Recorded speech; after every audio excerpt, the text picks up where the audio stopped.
ಸಮಸ್ಯೆಗಳು ಕಾಡ್ತಾ ಇದೆ ಸರ್. ಮೊದಲನೇದಾಗಿ ಸರ್, ನಮಗೆ ಕಳೆದ ಬಜೆಟ್ ನಲ್ಲಿ 2,000 ರಾಜ್ಯ ಸರ್ಕಾರ ಇತ್ತು ಸರ್. ಅದನ್ನ ನಾವು ಧನ್ಯವಾದ ಹೇಳಕ್ಕೆ ಇಷ್ಟಪಡ್ತೀವಿ ಸರ್, ಸರ್ಕಾರಕ್ಕೆ ಧನ್ಯವಾದ. ಅದೊಟ್ಟಿಗೆ ಸರ್, ನಮ್ಮ ಸಮಸ್ಯೆ ಏನಂತ ಗೊತ್ತಾ ಸರ್, ನಾವು ಇವಾಗ ಈ ವರ್ಷ ದುಡಿತೀವಿ ಸರ್, ಮುಂದಿನ ವರ್ಷ ಮರು ನೇಮಕಾತಿ ಮಾಡ್ತಾರೆ, ಓಕೆ. ಆದ್ರೆ ಮರು ನೇಮಕಾತಿ ಮಾಡಿದಾಗ ಸರ್ ಮೆರಿಟ್ಗೆ ಆದ್ಯತೆ ಏನ್ಬಿಡ್ತಾರೆ ಸರ್. ಅಂದ್ರೆ ಇವಾಗ ಯಾರು ಹೆಚ್ಚು ಅಂಕ ಇದೆ ಅವರಿಗೆ ಆದ್ಯತೆ ಅಂತಾರೆ. ಆದ್ರೆ ಸರ್ ಇರೋ ಎಲ್ಲರೂ ಮೆರಿಟೋರಿಯಸ್ ಸರ್, ಎಲ್ಲ ಓದ್ಬಿಟ್ಟಿದ್ದಾರೆ, ಡಿಗ್ರಿ ಇದೆ, ಏನ್ BEd ಇದೆ, ಹೈಯೆಸ್ಟ್ ಕ್ವಾಲಿಫಿಕೇಶನ್ ಇದೆ ಸರ್. ನಮ್ಮ ಬೇಡಿಕೆ ಮೊದಲನೇ ಬೇಡಿಕೆ ಸರ್, ಇರೋರನ್ನ ಮುಂದುವರಿಸಬೇಕು ಸರ್, ಅಷ್ಟೇ. ಅಂದ್ರೆ ಎವ್ರಿ ಇಯರ್ ಸರ್, ನೀವು ನೋಡಿ ನಾಳೆ no sir, every year they are removing sir some job. ಏನ್ ಮಾಡ್ತಾರೆ ಸರ್, ಯಾರು ಜಾಬ್ ನೋಡಿ, for example sir year more than 5,500 people throughout the state, 5,500 PU guest faculty sir.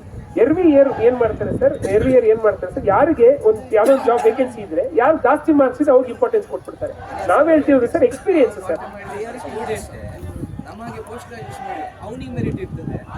So ನಾವು ಹೇಳ್ತೀವಿ ಸರ್ ಮೆರಿಟ್ ಸರ್, ಸೇವಾ ಭದ್ರತೆ ಇಲ್ಲ ಸರ್, ಏನಿಲ್ಲ ಸರ್. ಸೊ ಅದಕ್ಕೆ ರಾಜ್ಯ ಸರ್ಕಾರದ್ದು ಆಲ್ ಥ್ರೂ ಡಿಕ್ಲೇರ್ಡ್ ಪಾಲಿಸಿ ಇರೋದೇನೆ ಎಕ್ಸ್ಪೀರಿಯನ್ಸ್ಗೆ ಆದ್ಯತೆ ಕೊಡಬೇಕು. ನಿಮಗೆ ಗೊತ್ತು ಸರ್, ಸಾರ್ ಹಲವಾರು ಸಲ ಮಿನಿಸ್ಟರ್ ಆಗಿದ್ರು, ಗೊತ್ತಿದೆ ಅದು. ಅದಕ್ಕೆ ಡಿಗ್ರಿ ಕಾಲೇಜಲ್ಲೂ ಕೂಡ ಪ್ರತಿ ವರ್ಷ ಸೇವೆಗೆ ಇಷ್ಟು ಮಾರ್ಕ್ಸ್ ಅಂತ ಅಂಕಿಗಳು ಕೊಡ್ತಾರೆ. ಯಾಕಂದರೆ ಇದು ಜಗತ್ತಿನಾದ್ಯಂತ ಇರೋದೇನಂದರೆ ಒಬ್ಬ ಟೀಚರ್ಗೆ ಲೆಕ್ಚರರ್ಗೆ ಬೇಕಾಗಿರೋದು experience is very important. It's a skill, is important skill. Sir ನಮ್ಮ ಮನವಿ ಸರ್, ದಯವಿಟ್ಟು ನೀವು ನಮ್ಮ ಮಂತ್ರಿಗಳು ಮಧು ಬಂಗಾರಪ್ಪರಿಗೆ ವಿಷಯ ಮುಟ್ಟಿಸ್ಬೇಕು ಸರ್, ಇರೋರನ್ನ ಮುಂದುವರಿಸಿ ಅಂತ ಹೇಳೋದಕ್ಕೆ ಸರ್. ಎರಡನೇದು ಸರ್, ನೆಕ್ಸ್ಟ್ ಬಜೆಟ್ ಬರ್ತಿದೆ ಸರ್, ಅವರ salary is just 14,000 sir, 14,000 sir ತಿಂಗಳ ಗೌರವಧನ. ನಮಗೆ ಕನಿಷ್ಠ ವೇತನನೂ ಇಲ್ಲ ಸರ್, 14,000 ಸರ್ ಕನಿಷ್ಠ ವೇತನೂ ಇಲ್ಲ sir. Sir we are working all 6 days sir. Government order ಇರೋದು ಬರೀ 12 hours ಅಂತ ಸರ್, ಆದ್ರೆ ನಾವು 6 ದಿನ ದುಡಿತಾ ಇದೀವಿ.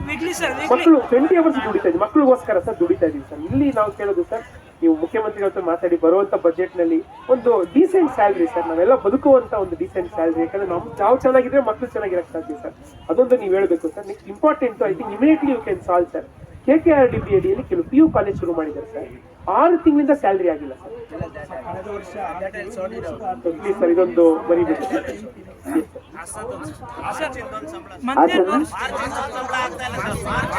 ಸರ್. ವಿಪರ್ಯಾಸ ಅಂತ ಹೇಳಿದ್ರೆ ಯಾವ ಇಲಾಖೆಯಲ್ಲಿ ಇಲ್ಲದಂತ ಕಾನೂನುಗಳು ನಮ್ಮ PU ಇಲಾಖೆಯಲ್ಲಿದೆ. ಫಾರ್ ಎಕ್ಸಾಂಪಲ್ ಇಲ್ಲಿ ಹಾಸನ್ ಡಿಸ್ಟ್ರಿಕ್ಟ್ನವರಿದ್ದಾರೆ, 2024-25 ಶೈಕ್ಷಣಿಕ ಸಾಲಿದು ಫೆಬ್ರವರಿ ತಿಂಗಳು ಇನ್ನೂ ಸ್ಯಾಲ್ರಿ ಆಗಿಲ್ಲ.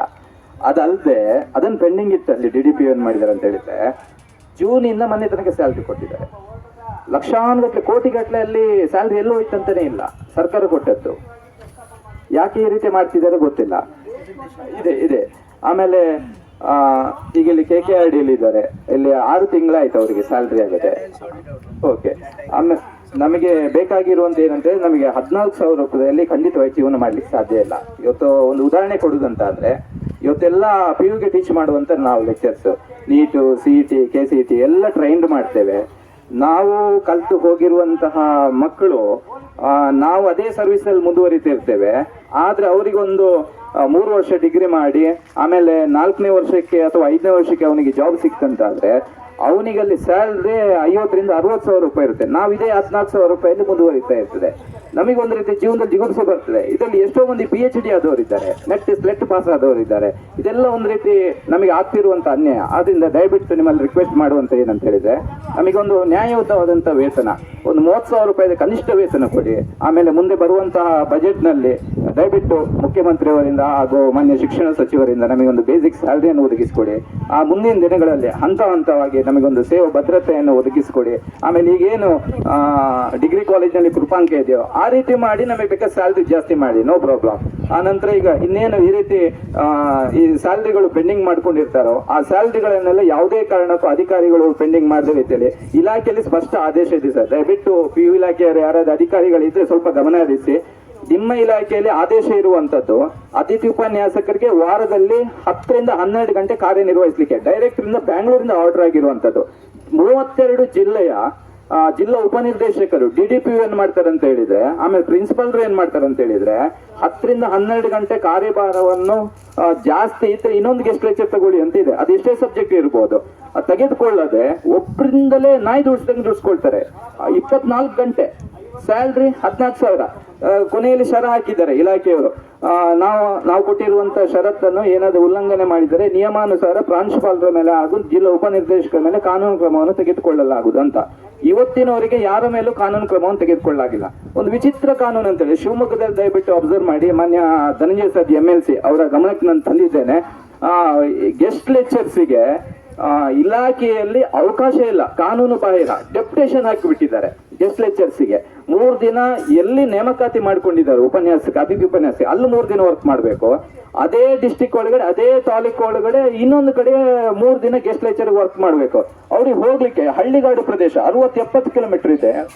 ಓಕೆ, ದಯವಿಟ್ಟು ಇದನ್ನೊಂದು ಸೊಲ್ಯೂಷನ್ ಮಾಡಿಕೊಡಿ. ಮಾರ್ಚ್ ಏಪ್ರಿಲ್ ಮೇ ತೆಗೆದಾಕ್ಬಿಡ್ತಾರೆ ಸರ್. ನಮಗೆ 9 ತಿಂಗಳ ಪೇಮೆಂಟ್ ರೀ. ಮಾರ್ಚ್ ಏಪ್ರಿಲ್ ಮೇ ತೆಗೆದಾಕ್ಬಿಡ್ತಾರೆ ಸರ್. ಸರ್ಕಾರಿ ಪದವಿ ಪೂರ್ವ ಕಾಲೇಜು ಅತಿಥಿ ಉಪನ್ಯಾಸಕರ ಸಂಘಟನೆ ವತಿಯಿಂದ ತಾವೆಲ್ಲ ಬಹಳ ಸುದೀರ್ಘವಾಗಿ ಹೇಳಿದ್ದೀರಿ. ನನಗೆ ಗ್ರಾಹಕ ಆಗಿದೆ ಅಂದರೆ 3 ಭಾಳ ಪ್ರಮುಖವಾಗಿ ಬೇಡಿಕೆ ಇಟ್ಟಿದ್ರೆ, ಒಂದು ನಮಗೆ ಮುಂದುವರಿಸಿ ಡಿಸ್ಕಂಟಿನ್ಯೂ ಮಾಡಬೇಡಿ. ಎರಡನೇದು ನಮಗೆ ನಿಮ್ಮ ಏನಂದರೆ ಸ್ಯಾಲ್ರಿ ಹೆಚ್ಚಿಗೆ ಮಾಡಿ, ಒಂದು ಮಿನಿಮಮ್ ವೇಜಸ್ಗಿಂತ ಕಮ್ಮಿ ಇದೆ ಅಂತ ಒಂದು ಹೇಳಿದಿರಿ. ಆಮೇಲೆ ತಾವು ಇನ್ನೊಂದೇನು ಹೇಳಿದ್ದೀರಿ ಅಂದರೆ ಮಾರ್ಚಿಂದು ಸ್ಯಾಲ್ರಿ ಆಗಿಲ್ಲ ಅಂತ ಅನ್ನೋದು ಒಂದು ಕೂಡ ಹೇಳಿದಿರಿ. ಸೇವಾ ಭದ್ರತೆಯನ್ನು ಹೇಳಿದಿರಿ. ಆಮೇಲೆ ಹಾಸನದಲ್ಲಿ ಆಗಿರ್ತಕ್ಕಂಥ ಒಂದು ಇಶ್ಯೂ ಕೂಡ ಲೆಟ್ರಲ್ಲಿ ಇದೆ. ನಾನು ಸಂಬಂಧಪಟ್ಟ ಆದರೆ KKRDBದು ನಾನೇ ಸಾಲ್ವ್ ಮಾಡಿಸ್ತೀನಿ. ಯಾಕಂದ್ರೆ ನಾನು ಕಲ್ಯಾಣ ಕರ್ನಾಟಕ ಭಾಗದವನಾಗಿರೋದ್ರಿಂದ ಅದನ್ನು ನಾನು ಸಾಲ್ವ್ ಮಾಡಿಸ್ತೀನಿ. ಅದ್ರ ಬಗ್ಗೆ ನೀವು ಚಿಂತೆ ಮಾಡೋ ಅವಶ್ಯಕತೆ ಇಲ್ಲ. ಇಮಿಡಿಯೇಟ್ಲಿ ನಾನು KKRDB ಸೆಕ್ರೆಟರಿಗೆ ಮತ್ತು ಅಧ್ಯಕ್ಷರಿಗೆ ಮಾತಾಡಿ ಅದನ್ನು ಸಾರ್ಟ್ ಔಟ್ ಮಾಡ್ತೀನಿ. ಯಾಕಂದ್ರೆ ನಾವೇ ಡಿಸೈಡ್ ಮಾಡಿದ್ದು ಹೊಸ KKRDBಯಲ್ಲಿ PU ಕಾಲೇಜ್ ಮಾಡಬೇಕು, ಅದಕ್ಕೆ ಸ್ಯಾಲ್ರಿ ನಾವೇ ಕೊಡ್ತೀವಿ, ನಾವೇ ನಿರ್ಣಯ ಮಾಡಿದ್ವಿ. ಯಾಕೆ ಸ್ಯಾಲ್ರಿ ಆಗಿಲ್ಲ ಅದನ್ನು ಪರಿಶೀಲಿಸಿ ಅದನ್ನು ನಾನು ಮಾಡಿಸ್ತೀನಿ. ಅದ್ರ ಬಗ್ಗೆ ನೀವು ಚಿಂತೆ ಮಾಡೋ ಅವಶ್ಯಕತೆ ಇಲ್ಲ.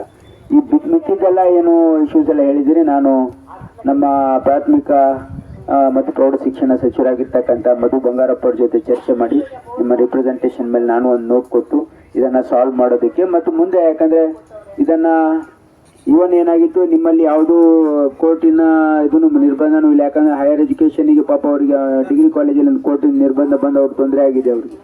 ಆದರೂ ಕೂಡ ಅವರನ್ನು ಪ್ರೊಟೆಕ್ಟ್ ಮಾಡಲಿಕ್ಕೆ ಪ್ರಯತ್ನ ಮಾಡ್ತಾ ಇದೆ ಸರ್ಕಾರ. ಹಾಗೂ ನಿಮಗೆ ಯಾವುದೇ ತೊಂದರೆ ಇಲ್ಲದೆ ಇರೋದ್ರಿಂದ ನಿಮ್ಮನ್ನು 100% ಪ್ರೊಟೆಕ್ಟ್ ಮಾಡೋದಕ್ಕೆ ನಾನು ಏನು ಕ್ರಮ ಕೈಗೊಳ್ಳಬೇಕು, ನಾನು ಮಾನ್ಯ ಮಂತ್ರಿಗಳಿಗೆ ನಾನು ಅದನ್ನು ಡಿಸ್ಕಸ್ ಮಾಡಿ ಮಾಡಿಸ್ತೀನಿ. ಅದನ್ನು ಮಾಡಿಸ್ತೀನಿ. ನಾನು ಅವ್ರ ಜೊತೆ ಚರ್ಚೆ ಮಾಡಿ ನೀವು ಏನು ಪ್ರತ್ಯೇಕವಾಗಿ ಇಲ್ಲಿ ಕೊಟ್ಟಿದ್ದೀರಿ ಅದ್ರ ಬಗ್ಗೆ ಒಂದು ನೋಟ್ ಕೊಟ್ಟು ನಾನು ಮಂತ್ರಿಗಳ ಜೊತೆ ಚರ್ಚೆ ಮಾಡಿ ಅದಕ್ಕೆ ಪರಿಹಾರ ಹುಡುಕ್ತಕ್ಕಂಥ ಪ್ರಾಮಾಣಿಕ ಪ್ರಯತ್ನ ಮಾಡಿ. Thank you sir. March April ವರೆಗೆ ಸ್ಯಾಲ್ರಿ ಕೊಡ್ತಾರೆ. ನಮ್ಮ PUCಗೆ ಮಾರ್ಚ್ ಫೆಬ್ರವರಿಗೆ ಕ್ಲೋಸ್ ಮಾಡ್ತಾರೆ. ಮಾರ್ಚಿನ ಸ್ಯಾಲ್ರಿ ಕೊಡಲ್ಲ.